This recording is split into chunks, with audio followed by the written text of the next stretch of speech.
Tama no? Oo, So, tuloy. welcome natin ating mga bagong kasamahan sa site. Ano kayo? RGM ano? Pakilala ko lang ang ating project manager. Ang ating project engineer. Ang ating secretary ano? Concept officer. So ngayon, since na marami na tayo, lecture muna ako ha. Lecture. Tuturo ko sa inyo yung ABC. Alam niyo na yung ABC? Ha? Mag-response kaya pagka ano, para at least alam ko yun ano ha. Sino may alam na dito ng ABC? Wala pa? Good. Yeah, tuturo ko kung ano yung ABC. Ang lahat ng bagay nagsimula sa ABC. Tatandaan natin yun ha.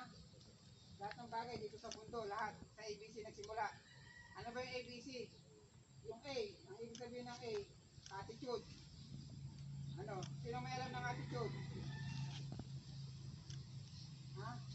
Ang attitude, alam mo ang ibig sabihin ng attitude? Ito yung mga iniisip ng tao. Mga pinaniniwalaan. Mga thinking.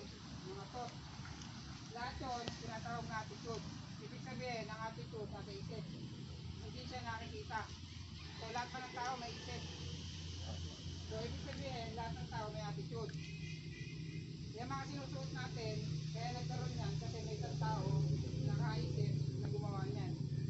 Kaya nagsimula yan sa attitude, sa pag-iisip, sa thinking, ano, mga kasama. Tuloy na po ba? Yun ang tinatawag na attitude, ha? Tatandaan natin yun. So, sa attitude, may positive, may negative. Ano? Basta ang attitude, hindi nakikita kasi nasa isip lang. Since hindi natin nakikita ang attitude ng bawat isa, mahirap kontrolin yun. Diba? Mahirap i-manage. Pero kaya. Kasi nasa isip lang ng tao yun. Ano? So ano naman yung letter B? Kung A, attitude, ano yung letter B? Yun ang tinatawag natin behavior. Yan. Ibig sabihin ng behavior, may kasamang action na yun. May kasamang gawa. Halimbawa, ang attitude mo, dito na lang sa site, ang pinaniniwalaan mo, safe ka kapag may suot ng PPE. So ano magiging behavior mo nun? Magsusot ka ng PPE. Kasi yun ang attitude mo eh. Yun ang pinaniniwalaan mo. Ano? So, magkaasawa yan ha? Attitude and behavior. Tatandaan natin yung mga kasama ha? Kung ang behavior ng tao nagsisimula sa kanyang attitude, sangayon kayo doon. Kung ano pinaniniwalaan natin, yun ang ating ginagawa. Ano mga kasama? Yung mga iba sa atin, galing na sa ibang project. Ano? 100% may mga attitude yan. Hindi natin alam kung negative o positive attitude yan.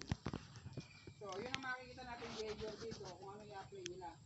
Based on sa kanilang attitude. Tatandaan natin yun ha. So, ano bang mga bagay ang nakaka-apekto sa attitude? Ano mga bagay na nakaka-apekto sa attitude ng isang tao? Siyempre, yung environment. Ano? Pag ang kasama mo, laging maingay, magiging maingay ka na rin. Ang kasama mo, laging kumbaga hawa-hawa na yun. Depende sa environment na lagi natin yung nakakasanimo ko. Ano mga kasama. Tatandaan natin to kasi may impact to dito sa kung anong gagawin natin dito at kung anong ikikilos natin dito sa site. Lagi may kinalaman ng ating attitude, behavior. Tatandaan natin yan mga kasama ha. Paano ba natin mababago ang ating behavior? Ang gawa, paano natin mababago? Siyempre, baguhin natin ang ating attitude.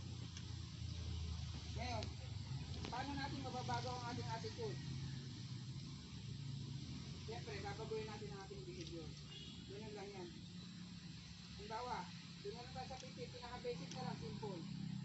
Naniniwala si Foreman, nga, pag may suot siyang PP, ligtas siya. So, anong gagawin niya? Lagi siya magsusuot. May isang tao dito, may hindi naniniwala na sa pagsusuot ng PPE, ligtas siya. Hindi siya naniniwala. Pero pinupus natin na magsuot ng PPE. Kapag sinusuot niya lagi yung PPE, nababago yung mentalidad niya. Kailangan talaga ng PPE. Unti-unti nababago yung kanyang paniniwala.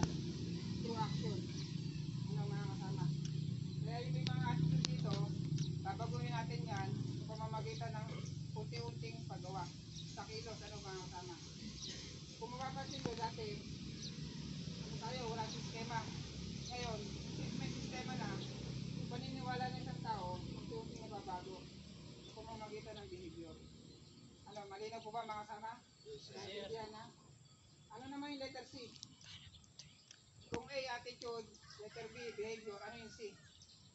Yung tinatawag natin culture. Kultura. Ang Pilipino magaling sa kultura yan, di ba? Maraming kultura yan. Example, fiesta, handa, birthday handa. Pag sinabi yung kulture, ito yung mga pinagsama-sama na paniniwala ng tao. Ano?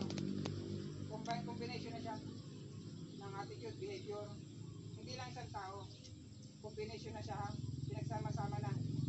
Yung tinatawag natin yung safety culture dito. Sa ibang company, may iba't ibang safety culture. Alam niyo mga sa ibang project na galing. May iba't ibang policy, rules. Ganon din dito ng mga kasama. So inaasahan namin na kung anong safety culture dito, makikiisa tayo ng mga kasama. Cooperation lang ang kailangan namin dito. Malinaw po ba? Yes. Cooperation lang na yung lang ang tamang ano doon. Tamang gawin natin. Hindi na huwag natin ipilit yung attitude natin sa ibang lugar. Kung nasan tayong lugar, kung anong policy doon, sinasundin natin.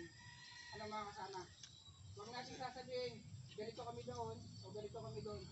Huwag ganon, ano? Nandito kayo, kung anong policy dito, kung anong culture meron dito, doon tayo magbase. Malinaw po ba? Yes. Ano yung letter A? Kung malinaw. Attitude. Anong attitude? Nakikita, hindi. Kasi nasa isip lang yun. Ano? Yung letter B, Behavior. nakikita siya, hindi. Nakikita yun. Kasi may action na yun, may gawa na yun. Ano? Kaya yung mga tao nakikita ko, depende sa behavior yan, alam ko na attitude niya. Kasi kita ko sa gawa. Ganun lang yan, ano? Kung anong behavior mo, ganun din ang attitude. Pero mababago yan. Ba't hindi lang sa iglap? May process yan para mabago. Ano? Hindi naman pwede baguhin na magdamag lang. Hindi nga kaya sa araw, sa linggo. May proseso yan, ano, mga kasama. Unti-unti. Malinaw po ba? Yes. Sana malinaw, sana makatulong to, ha, mga kasama, ha? May tanong kayo tungkol doon sa ABC? Anong? Naintindihan talaga, sigurado, ha? Ano yung letter C? Culture. Very good. Kung walang tanong, concern, wala, may concern.